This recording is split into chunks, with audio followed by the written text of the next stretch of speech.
excited to bring Diane and Laura and her support team here to educate us all on the topic at hand. So, well, without further ado, because you all know who I am and you know who most of each other are, so we'll let them introduce themselves. Okay, well, thanks for taking time out of your day to come today. So I'm Diane Longenbach with the MSU Product Center and MSU Extension. Yeah. So the MSU Product Center was kind of a separate entity, and then we joined with the College Bag and Natural Resources. So we're holding hands together now. But I wanted to give you just a chance to understand what MSU Product Center is if you hadn't heard about it before. So the main portion is business counseling for people that are just starting out and they want to package food product, or people that are second stage companies. So we have different staff handling the different types of clients. We also have the process authority review, which is what a lot of them need in order to be able to get licensing through the state in order to have the product to be sold to the state, depending on what the product is, of course. pH testing, water testing. We also have a student in packaging and then a student in food science that can talk with their clients also, depending on what their needs are. And we have the Food Processing Innovation Center for second stage companies that want to try a different run, a different product, but they don't want to take up the current space in their company to try that product out. So if they do that at our Food Processing Innovation Center here, they can be licensed to sell that product when they walk out of there. So those are some of the, we have feasibility studies also we do for companies that just want to kind of give you an idea of what we do. One other thing is access to the markets. This is kind of somewhat, part of our access to the market work that we're doing. We have the Making It in Michigan event where we have buyers from different food stores that are coming into that event. And we just started working with you guys, with Lisa, to try and understand how we can get some of our clients that obviously have Michigan products to maybe source MSU, depending on if they're ready for that, right? To be able to produce at that amount.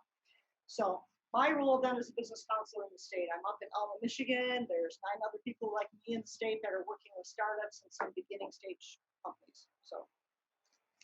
So did I ever envision myself 10 years ago, 5 years ago, standing up here and doing a hemp education class? Absolutely not. I look around the room and see the ages of people, or what seems to be the ages. We kind of grew up. I grew up. I'll just own it for myself. I don't know about you guys. But I grew up where, hemp, marijuana, it was just all the same thing in my world. Okay. So, even starting to work with Laura, 2013. Yeah, been a while. Yeah. I just came in, client that has hemp products. I thought, oh my gosh, what am I getting into? Who's the client? Is it a client putting marijuana in food? What is it? So, and still, I was talking to somebody today saying, yep, we're doing a hemp education class for MSU. Marijuana? I'm like, okay, so it just reinforces where we're all at. Do we know the difference between hemp? Do we know the difference between marijuana? So I think we're going to get to that today. Laura's going to talk about that. But one of the things I've learned is hemp is not marijuana.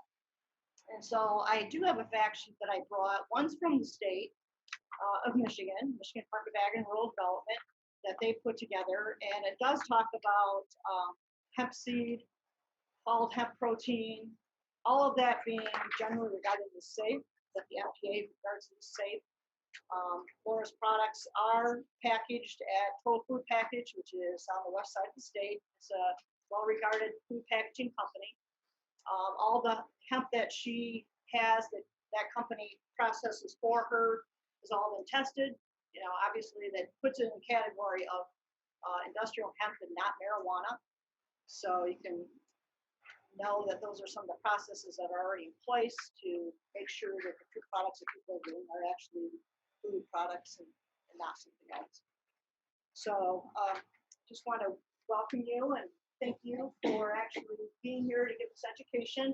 So we are going to start out with history. It might seem like a lot of names flying around, a lot of years flying around. You don't need to memorize it. But I think what Laura's trying to do, and it was really good for me to read about it, to really understand how did we come today in 2020 to still think marijuana and industrial hemp are the same thing. And I think this will, and why are we uncomfortable with this sometimes? I think that her history will help us understand that a little bit more, and then the rest of it's going to be, we think we'll do a short break so your brain can detox, and then we'll go into the educational part of it, okay? So go ahead. Thank you for your time today. I greatly appreciate it, first and foremost. Now, hemp is one of the oldest cultivated agricultural commodities dating back to 8000 BC. It's a very versatile and useful crop. It can provide for our most basic needs. Hemp can clothe you, feed you, house you, and it helps our environment. However, in more recent years, hemp has become one of the most misunderstood and controversial plants. For the past 80 years, disinformation has swayed public opinion into thinking that hemp is something that it's not. Hemp has been demonized, creating fear. Acronyms like THC, CBD, they're creating more confusion today. I'm here to help you to understand this, and I'm help you to understand what hemp is and what hemp isn't. My name is Laura Noble, and I want to thank you for your time today, and especially in attending this lecture. We'll have time for questions at the end. I'm the owner with my husband over here of a gluten-free food manufacturing company that uses hemp seed as the main ingredient. Our company's mission is to provide better access to better healthful food choices. Our brand names include Lady Jane Gourmet Seed Co. and Cousin Mary Jane. Our niche for our ingredient is hemp seeds. We began packaging and selling hemp seeds in 2009. We were a cottage food business. Within time, we got licensed by MDAR. That was a chore, but we finally got through there. And then we started working with an incubate co-op kitchen, where we were able to start working and doing the foods there. And then eventually, now we work with a co-packer like Diane identified, Total Food Package over in Spring Lake. We've been purchasing our hemp seeds from Canada since 2008, when I originally started getting hemp seeds for my family on a personal level. Most of our hemp is still supplied from Canada. We deal with one of the oldest cultivators and the oldest and largest producers in Canada, and it's part of the North America. From field to table, we seek the best tasting hemp seeds, and they're coming from Canadian farmers. We seek for its good, sweet tasting seed. Not all hemp seeds are very tasty to eat.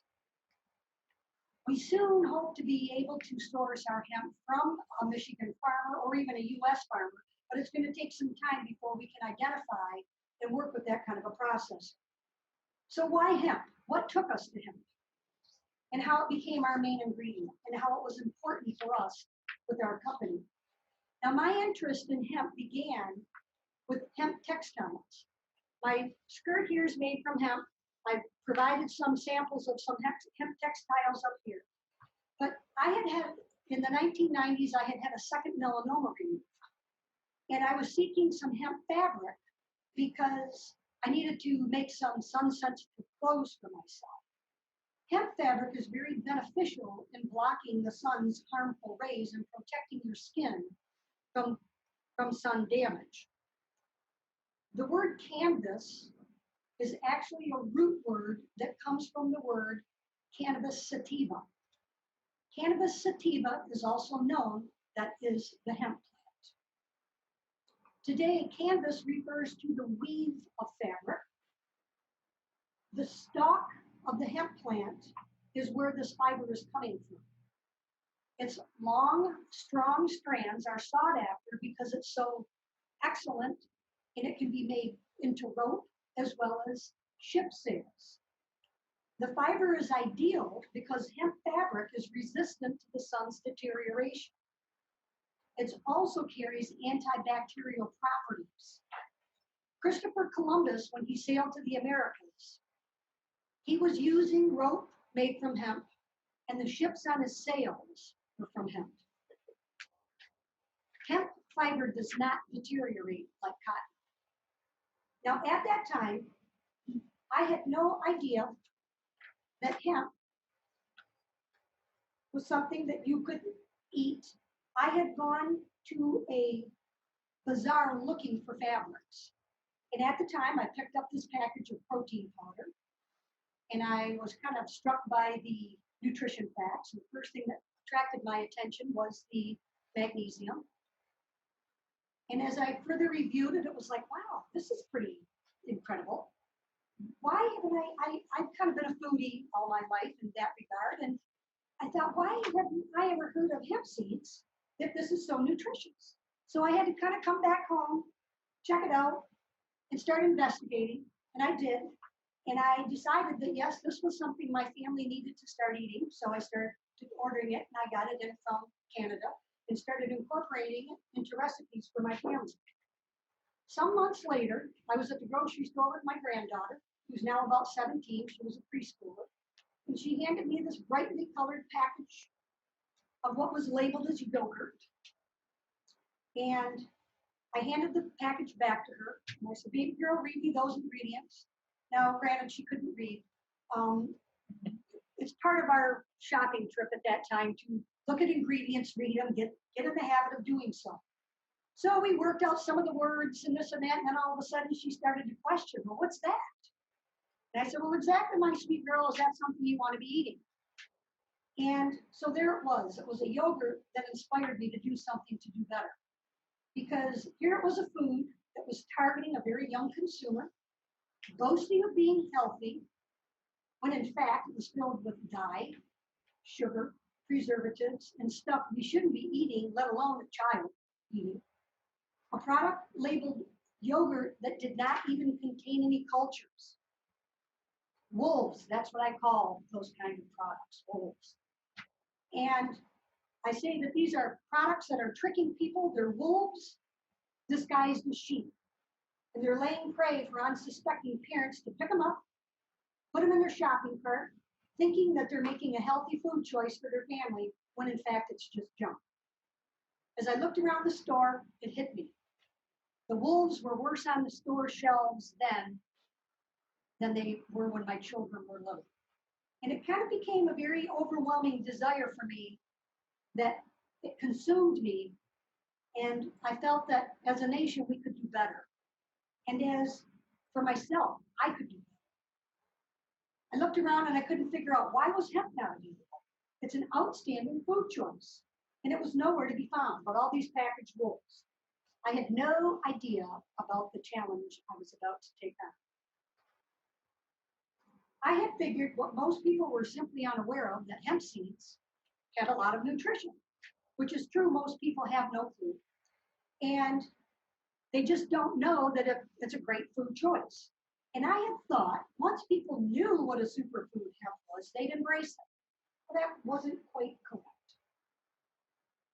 We were being denied easy access to something that was very nutritionally dense. At that time, I had no idea that hemp was ostracized and was actually demonized. To give you a little bit of hemp history, we're going to take a snapshot before the 1920s. First traces of hemp and hemp oil are being used for pottery and are found in Asia in 8000 BC. Soon thereafter, hemp is found in Europe, Africa, and South America. From 2000 BC to 800 BC, you've got Hindu religion documents hemp as a sacred grass.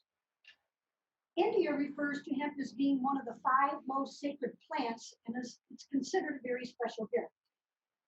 In 600 BC, Chinese are twisting hemp stalks and making rope out of it. Hemp's use continues across northern Europe into the 600 BC to 200 BC. The use of hemp rope is found in southern Russia and Greece. Hemp seeds and leaves are found in Germany. In 1000 BC, China begins to use hemp to make paper. King Henry VII prioritized hemp in 1533. Farmers are going to be fined if they do not grow hemp. In 1606, hemp is brought to the New World. North America is using hemp as a key ingredient to make clothes, shoes, ropes, paper, and food. Hemp seed oil is being used to fuel household lamps. So during the 1700s, American farmers are required that they have to grow hemp, and they will be fined if they don't. You have George Washington, Thomas Jefferson, they were among our founding fathers who grew hemp and used hemp. In 1840, Abraham Lincoln uses hemp oil to fuel his household lamps, like many people did. In 1916, the USDA publishes findings to show how hemp produces 4 times more paper per acre than forest land. So how did this useful crop become so demonized? Well, during the last roaring 20s, it was a decade of turmoil. We had alcohol was deemed destructive. Prohibition went into effect. You had alcohol prohibition, and it took its toll. We had Americans that didn't like the government seeking control. Prohibition caused a lot of corruption and a lot of uncontrollable crime. Andrew Mellon, and you may recognize that last name as Andrew Mellon, was the Secretary of Treasury. He was a very powerful, wealthy man. He had a nephew, and his name was Harry Anslinger. Harry Anslinger's first position as a governmental job was he was put in charge of the Bureau of Prohibition, which was an independent agency under the Treasury Department. Anslinger was assigned post in Nassau to stop rum running in the Bahamas. He was responsible for carrying out provisions with the British government against liquor smuggling. His duties were expanded into agreements and treaties with other countries. But by the 1930s, prohibition was kind of losing its ground, and it was repealed in 1933. So then you have, as prohibition was fizzling out, Anslinger was in need of a new job. In 1930, Harry Anslinger became the first commissioner of the Federal Bureau of Narcotics, which was a branch under the U.S. Treasury Department. Now, Andrew Mellon had a lot of business dealings, dealing with the chemical industry, the oil industry, steel, and the coal industries. Mellon had a lot of business relations with DuPont, Rockefeller, Hearst, to name a few. Hemp was becoming a huge threat to some of these industries. Disinformation, myths, and downright lies began to sprinkle throughout the Americas about hemp. Hemp and cannabis start getting to be dubbed as a word, marijuana. Now, Randolph Hearst was the headmaster of all this. Hearst was a publisher and an owner of the nation's largest newspaper chains and a media company. He pretty much controlled the nation's news. He became well known for his yellow journalism, and his reefer madness. Hearst owned thousands of acres of forest land. The etymology of marijuana, it has 2 spellings, one with an H and one with a J, starts with Hearst newspapers. Reefer madness takes to print. Short film clips are made into movies, and it's propaganda. Mexicans are bringing this stuff in, and it's dangerous. When smoking this stuff, people are out of control. They become shiftless, violent. It causes schizophrenia. When white women smoke this, they want to have sex with black men. And in those years, that was huge. Graphic images of people jumping out of windows and husbands stabbing their wives or wives stabbing their husbands are shown, and it's all being related to marijuana. Well, these allegations are all completely false. Frenzy, panic, and fear took hold. I mean, basically, it was fake news at its best. So what wasn't fake at the time is that hemp cultivation in the United States was very profitable. The word marijuana was not even a word in this country before the 1930s. Hemp was a very useful crop, and its raw materials were being used for numerous products. Newspaper giant Randolph Hearst was very successful in swaying public opinion and turning hemp into something that it was not. As the disinformation spread about marijuana, most of the country was completely unaware that the plant that they were making all this big fuss about was actually cannabis sativa, also known as hemp. When the Marijuana Tax Act was established, most people, even those in Congress, who had voted for it had no idea that their precious long-time agricultural commodity of hemp was on the chopping block. Doctors, farmers, businessmen, people ran to Washington to try to stop the passing of this act, but that was all without success. So what were some of the threats that hemp really did pose? Most anything made from petroleum, which includes plastic and it includes gasoline, anything made from cotton, anything made from trees can all be produced from the hemp plant. Henry Ford was building an automobile from hemp. Ford had the intent of fueling his original diesel engine with the hemp seed oil from the hemp plant. In 1938, Popular Mechanic published an article describing hemp as one of the most desirable crops to grow. In February 1938, Mechanical Engineering called hemp one of the most profitable and desirable crops. And we already had that the USDA had claimed hemp produced 4 times more paper than forestry. But the shining future for hemp begins to fade because of fees and permits that get put on the growing of the crop. Propaganda, fear, and myths all continue to flood the country about this marijuana. Special interests take hold and outlaw and enforce the Marijuana Tax Act of 1937. It wasn't that hemp was exactly outlawed to grow. That didn't really occur until about the 1970s.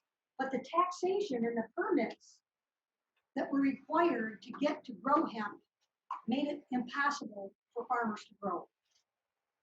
It was Anslinger's responsibility to make hemp cultivation impossible to U.S. farmers. He was assigned to impose a worldwide ban of growing hemp and even studying this demon crop. It became Harry Anslinger's job to eradicate hemp from the face of the earth by using U.S. drug policy. So while hemp is demonized and disinformation spread, consumers are led into another direction. Tobacco takes over into fields where hemp farmers are profitable with their hemp. Lead is put in gasoline, and it's told that it's perfectly safe. And it's getting more widely used as Standard Oil refineries are getting nicknamed the loony gas bins. Now, during World War II, hemp was brought back for a short bit of time because hemp needed to be used, the fiber for rope and the fiber for uniforms. But at the end of the 1950s, hemp cultivation was once again ostracized from U.S. farm fields. Along come the 1960s. Harry Anslinger retires from being a drug czar in 1962. His appointment lasted an unprecedented 32 years. Now, in 1962, there's an Israeli organic chemist named Raphael Mechoulam, and he kind of comes onto the scene. Dr. Raphael Mechoulam is considered the godfather of cannabis research in some circles. Now, Mechoulam's research is not necessarily focused on hemp, but his research with cannabis is very huge. While most of the world complied with U.S. drug policy sanction on not researching cannabis, he was granted an exception. His research expanded on what Roger Adams, an American organic chemist, had discovered in the 1940s. Adams was the department head of chemistry at the University of Illinois from 1926 to 1954. Adams discovered there was a difference in the chemical composition of different cultivars of cannabis plants. Cannabis sativa, a hemp plant, was chemically different than cannabis indica, a marijuana plant. In studying red oil, and that's what they called it, was the red oil, which is the extract oils from the cannabis plants of these 2 different plants, he identified a chemical structure difference in these oils. He isolated a pure compound from the cannabis sativa plant, which is hemp, called cannabidiol. That's the big word these days, CBD. Adams identified in 1940s how cannabidiol, CBD, had none of the psychoactive properties and elements typical of the other plant marijuana, that the plants were different. Some of Adams' research was squashed because, after all, he was researching a plant that was forbidden and outlawed for researching in the United States. Now, Machulin's team was focused on some scientific documentation for the medical benefits of cannabis. They embraced how cannabis had been used for centuries for medical purposes.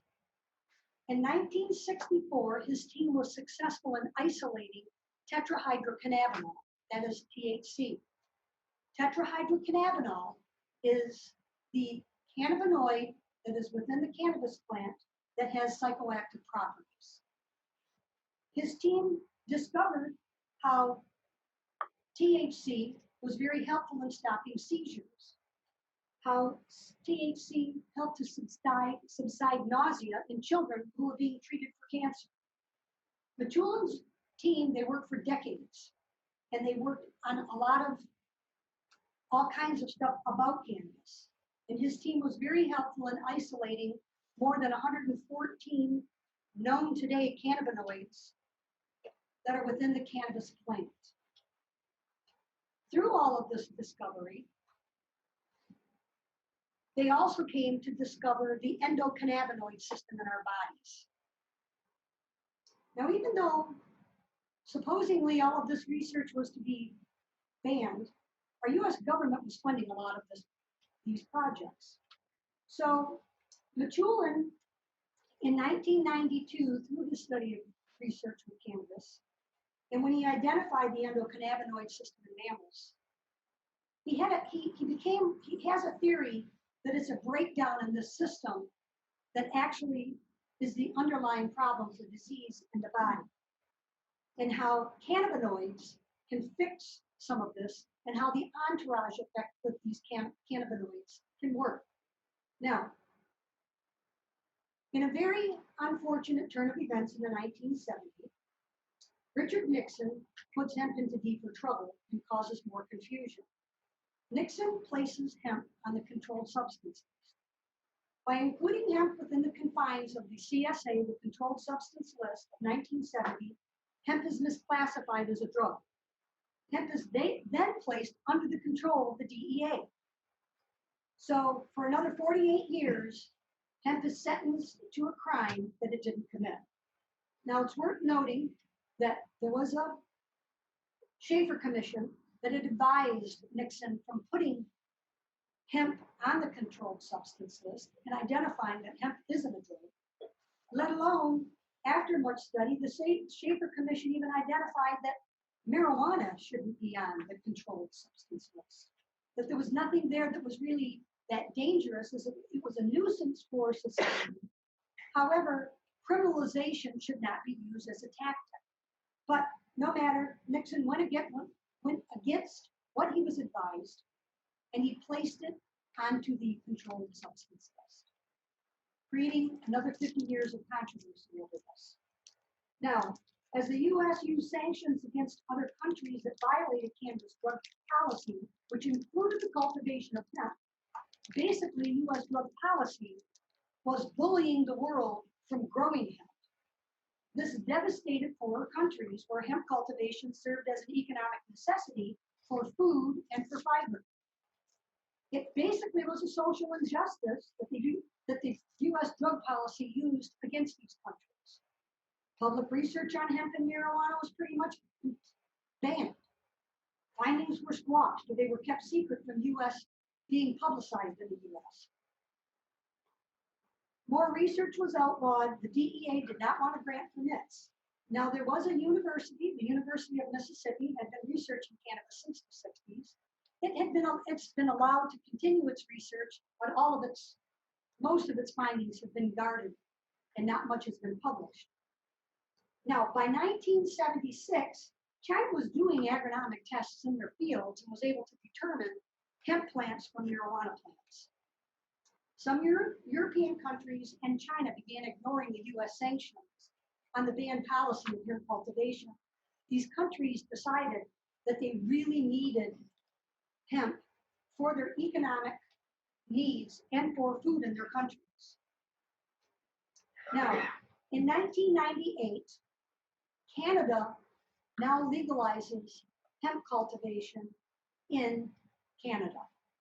Soon thereafter, the US begins to import hemp for the use in manufacturing of food and oil products, body care products. Well, this doesn't continue without a ruckus because the DEA in 2001 files, they go in and they stop and they seize non-viable hemp seeds and hemp oil at the border. There's an immediate lawsuit filed by the HIA, which is the Hemp Industry Association, and David Bronner, who is the owner of Dr. Bronner's Magic Soap. In February of 2004, the Ninth Circuit rules that the DEA has no jurisdiction to ban edible hemp seeds or hemp oil products. In July of that same year, the Court of Appeals denies the DEA a petition for a rehearing.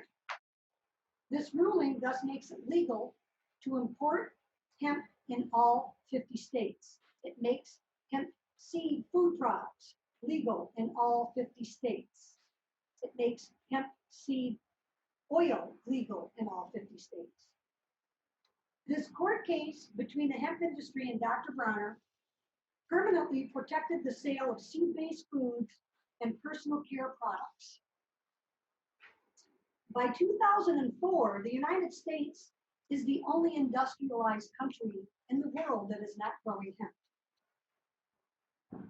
Other countries had engaged in growing hemp, and they had figured out how you identify the difference between marijuana plants and hemp plants. They recognized that cannabis plants are cannabis plants that are low in THC are hemp plants. And they figured out how to identify these differences. Now, finally in 2010, our US Congress finally provides us a definition of hemp, and they have a congressional ruling, December 22nd, 2010, that defines hemp as a cannabis plant that is less than 0.3% THC. Basically stating, hemp is cannabis, marijuana is cannabis, but hemp is not marijuana. Now in 2009, when I started importing these hemp seeds from Canada for my family to eat, I had no idea about all this fuss over hemp. I didn't really even know that much about marijuana for that matter. And it was my passion for good nutrition that kind of drove me and inspired me in where I wanted to use hemp seed in our food products.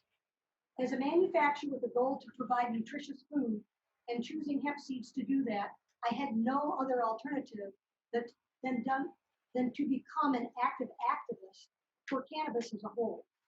Now in February of 2014, I was very honored to speak before the Michigan Agricultural Committee on the topic of hemp seed nutrition to aid with Michigan's hemp bill.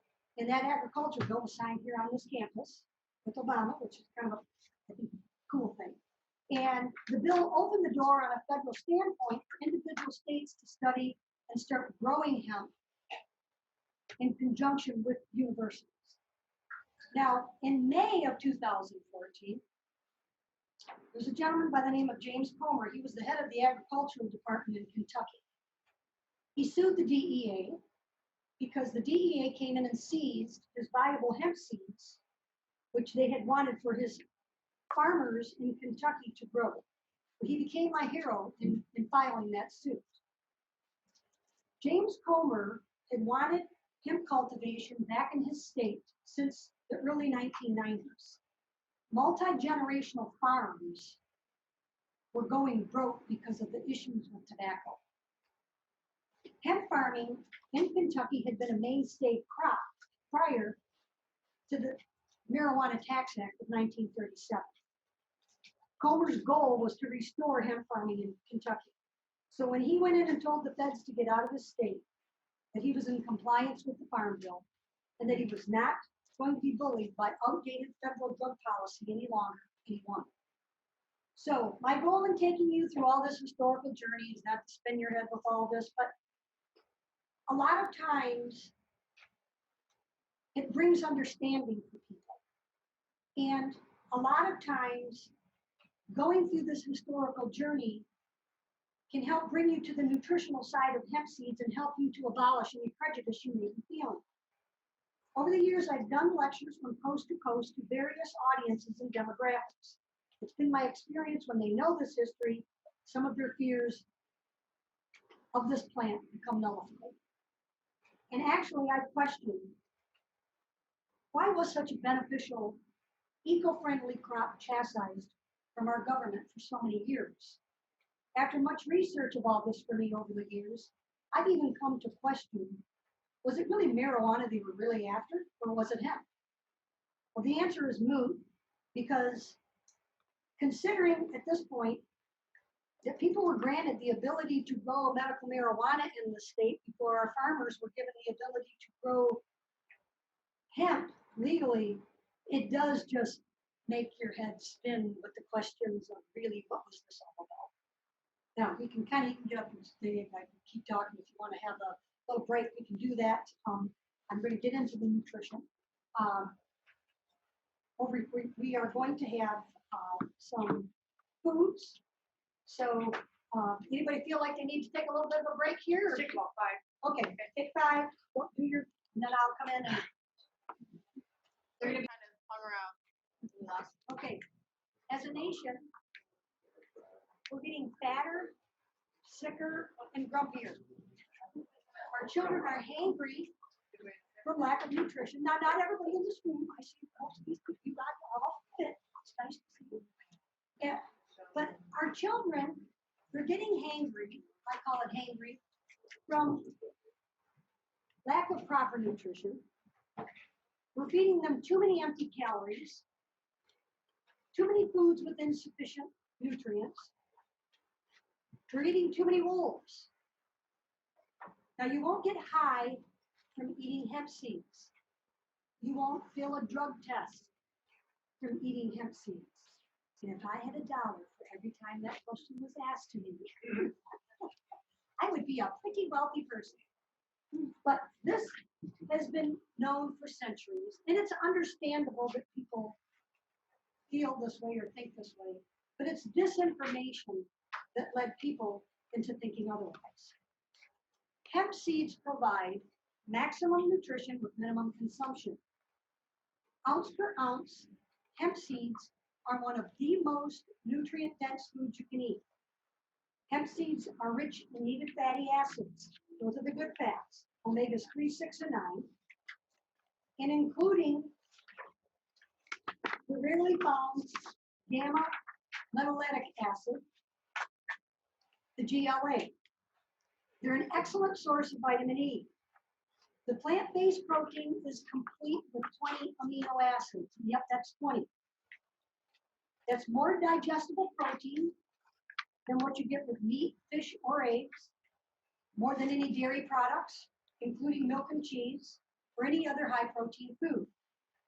Hemp seeds contain antioxidants, fiber, zinc, iron, carotene, vitamin B1, 2, 6, vitamin D, vitamin E, chlorophyll, calcium, magnesium, sulfur, copper, potassium, phosphorus, and enzymes. Everyone should be eating hemp seeds daily to 3 times a week for healthful body function, especially children. Pregnant women, hemp seeds are well-rounded nutrition and they provide much better than any kind of chemical vitamin. The omega fats supplied by hemp seeds provide sufficient continuous energy throughout the day. Last fall, Governor Gretchen Whitmer came to our booth at the farmers market at the Capitol to let us know that she eats hemp seeds daily. So I thought that was very nice of the governor to come stop by our booth and let us know. Providing hemp seeds to school-age children at the beginning of the day can give their brains the food it needs to aid in concentration. So from college kids to older people, hemp is an excellent choice. My 91-year-old mother, she lives with me, and my husband is very kind and wonderful to her. So she pretty much eats hemp every day. If she goes without eating hemp for a matter of a couple of days, her hands will actually get locked up. Her blood work is stellar. She's got perfect levels of cholesterol, magnesium, vitamins, and at 91, she walks on her treadmill every day, and she goes up and down stairs proficiently. And I do attribute a lot of that to her healthful eating. Eating hemp regularly can provide for many healthful benefits. Hemp is an anti-inflammatory food, which is huge, helping to reduce symptoms and arthritis, reductions in symptoms of PMS and menstrual cramps, improvement in cardiovascular circulation. It's all that good anti-inflammatory properties. Hemp provides natural blood sugar control. The complex carbohydrate in that whole seed, that's the dark one that's all in front of you, is especially helpful for controlling blood sugar. We've had customers share with us over the years that eating hemp seeds daily, along with other dietary measures, has improved their blood sugar tremendously. Some type 2 diabetics have let us know that they've actually been able to stop taking their diabetic medications. And we've had some type 1 diabetics tell us that they've been able to reduce the amount of insulin that they need to take to keep their blood sugar under control. Hemp seeds can help for recovery from an injury or disease. Hemp can help you to lower cholesterol, improvement in immunity levels, lowers blood pressure, weight loss. Now, one of our best testimonials was from a customer who shared with us how he had lost more than 100 pounds eating hemp seeds. He claimed that he would grab a handful of those crunchy seeds when he had the urge to snack. And within a few weeks, his craving for junk food went away. Now, he did take on other dietary measures. I'm not trying to say that hemp seeds did this alone, but what he shared with me, what it did for him, is that within a few weeks after munching on these hemp seeds, it took away that craving for junk food, which he had always had a very hard time in his prior efforts of trying to lose weight, that the poor choice eating wasn't such a struggle anymore. And he was very satisfied with his meal plans, where now he didn't have issues. So now we've also had testimonials of people, because hemp can help with muscle recovery after exercise and with muscle cramps. And I've had several customers testify that, especially with older people that suffer with restless leg syndrome, after they start incorporating, and usually those people enjoy eating the hemp hearts, the white ones that are regular. If they start eating the hemp seeds regularly, within a matter of a few days, their restless leg symptoms cease. And that's the magic of it, is the nutrition. It's between the magnesium, the omegas, and all of the good stuff that's there that's doing this. Far better than any supplement that people can be taking, and vitamins and all of this. Hemp seeds really are an excellent choice to add to your daily diet. Now, hemp is considered a low allergen food. Hemp can generally be tolerated by those who cannot eat nuts, gluten, lactose, or sugar. For gluten-free options, hemp is a perfect choice. The magnesium and the other minerals and vitamins really can help the body to remediate that autoimmune disease of what's going on with people with celiac and other intolerances for gluten. Many gluten-free options are really lacking in nutrition. And when corn and potato starch are within the top ingredients for a gluten-free product, it makes me, it's very poor choices in my opinion. And it's more wolves. It's just, and now we're dealing with plant-based proteins. People are seeking plant-based proteins, whether for moral reasons or whether they feel that it's for environmental reasons. Hemp is a perfect food. Hemp seeds are not fortified. Hemp seeds are not an isolated protein. Hemp has a very low impact on our environment.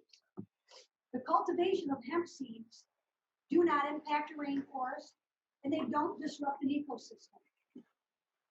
Many plant-based protein food options Again, it's more wolves.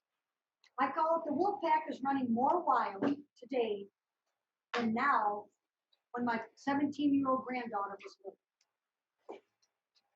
Poor food choices. It's why so many people are sick. It's responsible for our young kids battling autoimmune and malnutrition diseases.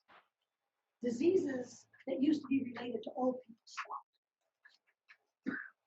As our healthcare costs rise, we can't afford not to utilize them. Access to hemp seed foods should be easily available. Grade schools, colleges, hospitals, nursing homes. As our oceans and landfills become a dumping ground for plastics, we can't afford not to utilize hemp's natural resources. So how do we put hemp into our daily lives? Well, I think it's pretty easy, but I've been doing it for the last 2 years. However, over here, we're all samples. Hemp seeds are shelf stable, a great thing. We should be sending it to starving nations, helping it down when there's famines and things going on. Hemp seeds, the hulled hemp seed is the white one. It has a soft texture similar to a pine nut. It's got a buttery flavor. You can use that to top off vegetables. You can put it on top of marinara, on pasta. You can put it on top of spaghetti squash, making it a great vegan option. It's great in smoothies. It blends up very nice without a chalky taste. The omegas and protein brings excellent nutrition, and it's bringing the good fats. The good fats are what we need, actually help keep our body hungry. Eating 3 tablespoons of hemp hearts, the white ones, that's about 30 grams by weight. It's going to provide you with 10 grams of protein. Most of your daily need for your fatty acids, your magnesium and iron, and lots of other vitamins and minerals. Now the whole hemp seed, which is the brown one, you put a little sea salt on those. That still has the crunchy shell on it. That crunch can be very satisfying for those who need that crunchy stuff to like that texture that they're looking for it for them to be a satisfying snack and enjoy it with cereal. We have a little slogan, and it says, "Help the hips, lose the chips, grab a bag of toasted hemp seeds." Eating 50 grams of those toasted hemp seeds, which is a bag that the serving size that's in that bag, 50 grams is actually going to provide some people and a lot of people probably more nutrition than what they get in a meal. You're going to get 13 grams of protein, 60% of your daily suggested fiber, a lot of other vitamins, minerals, omegas, and everything else. And I do have full nutrition panels that I can email to anybody or leave you copies with as well. Adding these hemp seeds, whole or whole, to a salad bar option is excellent. Include them in baked goods. Put them in muffins. We put them in the muffins, and we put them into the cookies. Whole hemp seeds can be ground into a meal-like texture and added to other recipes as well. Add it to cereal, oatmeal, granola. Top it off on ice cream. Now, hemp flour and hemp protein powder, they both come from the seed that has been pressed in milk. Since the seed's been pressed in milk, that's where your hemp oil is coming from, incidentally. You are giving up most of the omegas because that's going to the hemp seed oil itself. But the complete protein and magnesium and iron and all the other great goodness makes it an ideal ingredient. The fiber content is very good, and it meets for keto and paleo diet planning, and as well as your gluten-free options. 1/4 cup of hemp flour will provide you with 11 grams of proteins. It's going to give you 13 grams of your dietary fiber, 14 grams of carbs. We're giving you that complex carbohydrate to net out to 1 carb, which is great for diabetics. 1 gram of sugar. The protein powder, and I have samples up there in this bag that identifies, they look very similar. It's a difference in the sifting, and you're reducing just a tad bit more of your fiber that's in the protein powder and basically increasing your protein content a little bit. What you're going to get is that 1 tablespoon of the protein powder, which is 10 grams by weight, is going to give you 5 grams of complete protein. And it's plant-based and it's complete. The carbohydrate to fiber is still very good, netting out at about 0.3 per tablespoon.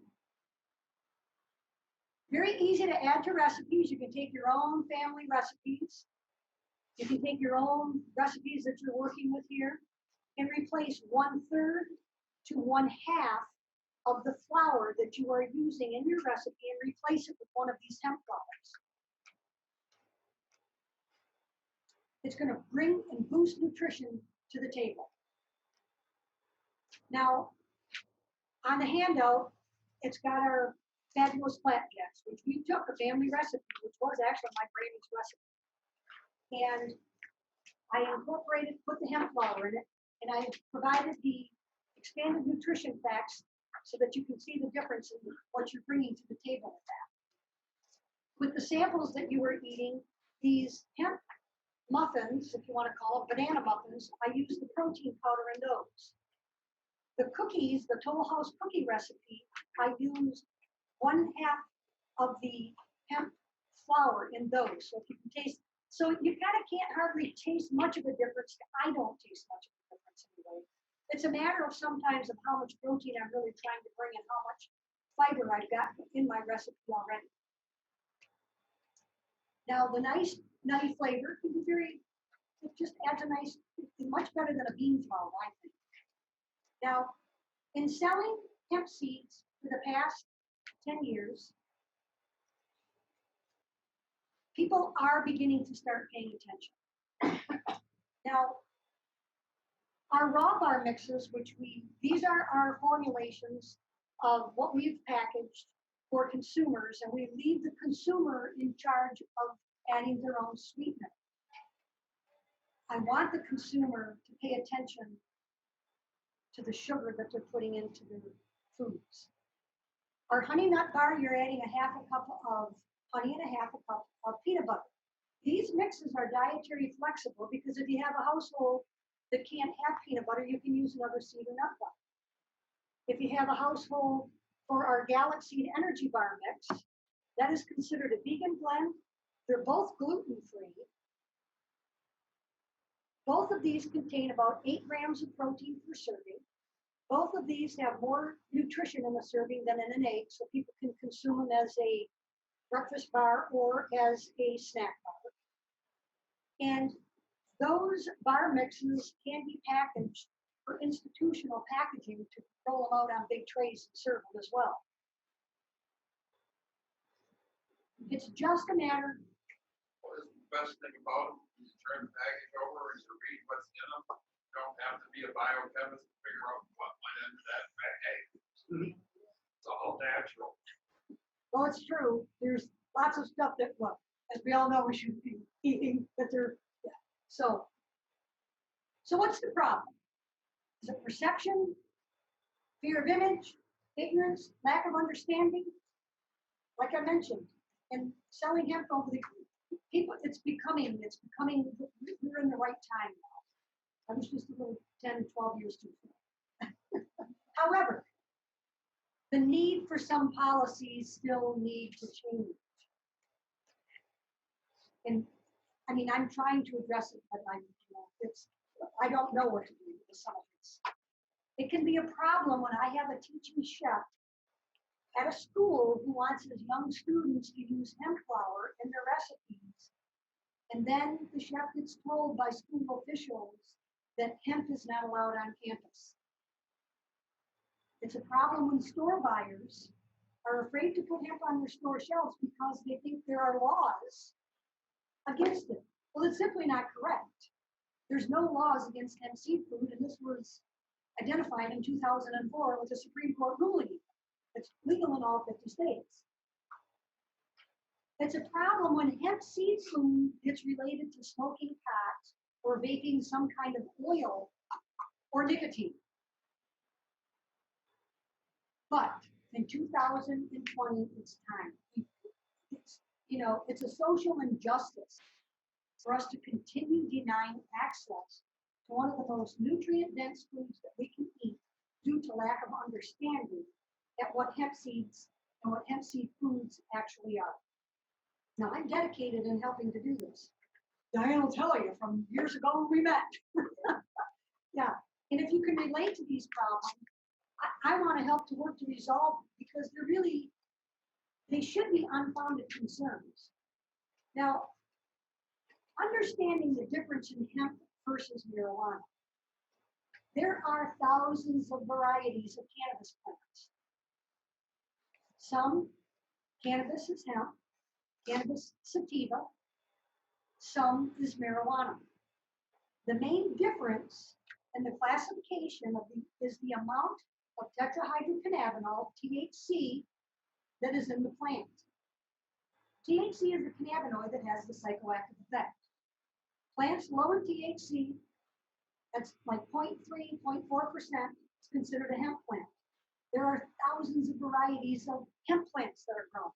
Hemp is grown for its stalk, it's grown for its seed, the seed is used for oil, the seed is used for food. The plant can be used for extracts. There's no psychoactive properties in the plant at all. As an agricultural commodity, hemp has many uses. Every part of the plant, seed, leaves, stalk, roots, are very useful in providing the raw materials for tens of thousands of useful products. Most anything made from petroleum, including fuel and plastics, can be produced from hemp. Most anything produced from trees, including paper, building materials, can be produced from hemp. Hemp fiber is ideal for ropes and textiles, including fabric for clothing, shoes, upholstery, and even window treatments because cotton does deteriorate from the sun. Hemp does not. This tablecloth right here is made of 100% hemp.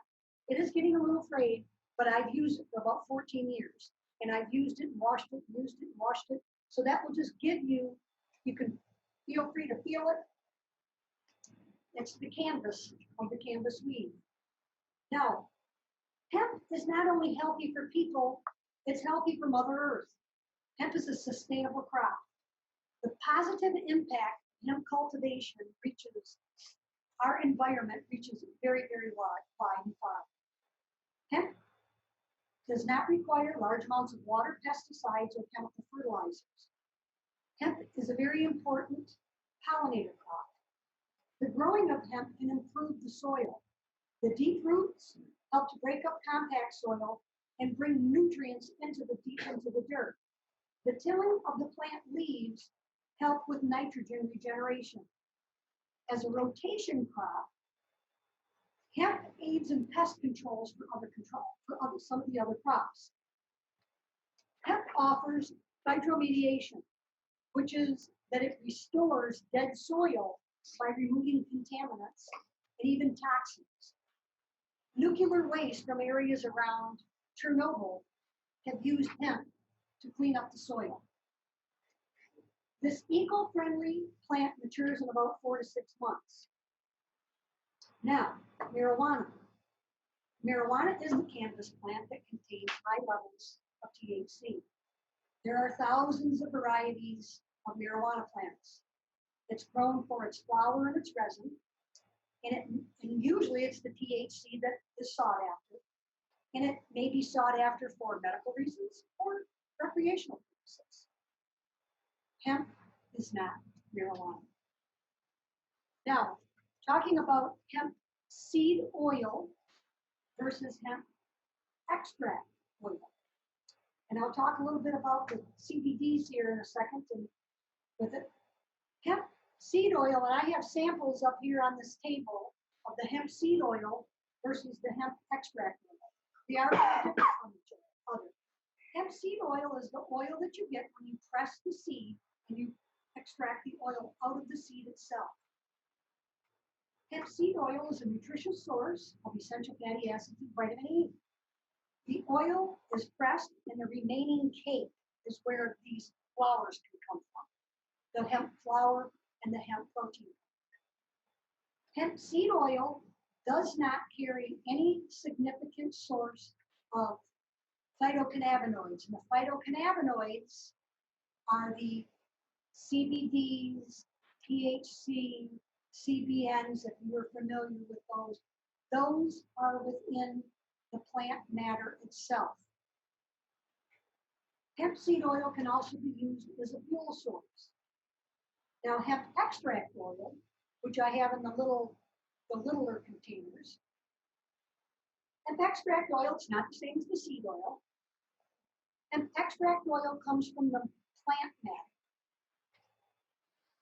It could be better defined as the essential oil of the cannabis plant.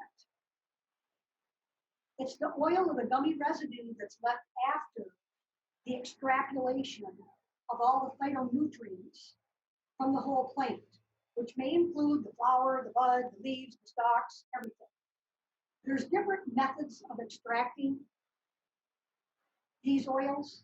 It's CO2, this and that, but that's kind of a whole different subject with it.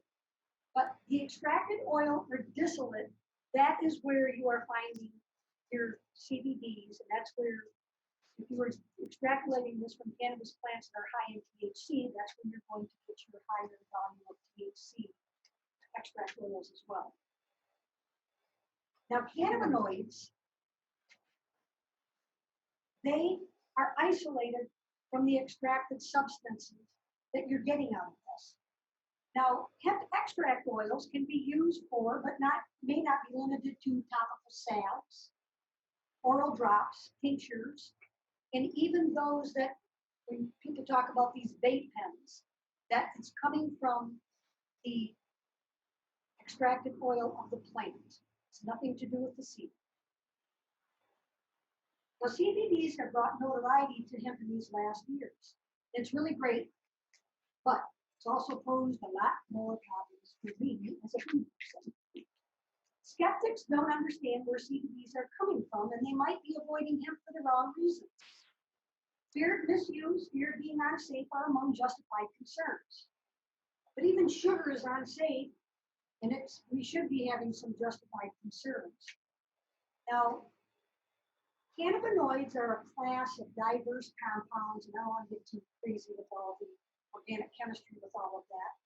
But cannabinoids, there's a lot of cannabinoids, and there's more than 114 that have been known and identified in the cannabis plant itself, and they are called cannabis-derived cannabinoids. Now, the word cannabinoid doesn't come from cannabis. That's a diverse class of compounds. And they were identified in I don't know if it was in the 30s or the 40s, early on by chemists. And CBD, yes, it's identified within the cannabis plant, but CBD is not unique to just cannabis. Cannabidiol, which is CBD, which doesn't have any psychoactive effects, and that is the cannabinoid that Adams and his research team had identified way back in 1942. At least they're given credit for it anyway. So CBDs have been known for the last 78 years. But you will also be able to identify and find cannabinoids in cone flower, which is echinacea. I'm not sure if you're aware of that, of the echinacea plant. People, when you go and you can take it for colds and this and that, but you've got cloves, broccoli, ginseng, black pepper. They all have cannabidiol. CBD should not be the focus of hemp seed nutrition because the seed is not a source of CBD or THC. Now, on December 20th, which was December 20th is my birthday, so that's 14. December 20th, 2018, a great thing happened for hemp.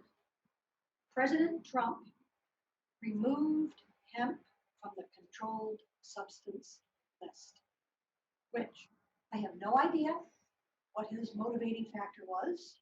I don't really care at this stage of the game. I'm just pleased he did it because for 48 years, it remained in jail for a crime it didn't commit. It created all this controversy. So hemp has finally been exonerated.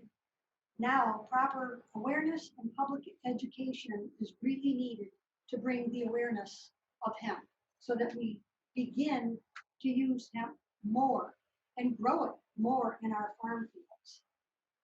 And as an educational body, I hope that you're able to embrace this with me to help educate. And I'll tell you, it was kind of an interesting thing for me. A couple weeks ago, we vend at the Detroit Eastern Market on Saturdays. We're in Shed 3. And a woman came up to my table, and I have a lot of people that go snarfing by my table, little kids that think I'm going to try to get them high, and this and that, other people that are rushing out, want to eat and have their stuff. But this woman walked up to my table and said, "Oh my gosh," she says, "hemp seed." She said, "I just read an article in my Costco magazine about hemp and how nutritious it is. I'm so excited I can come here and I can try this. This is really cool." Well, it sold me a bag of hemp seeds that day. So people are taking notice. People are wanting better nutritional options.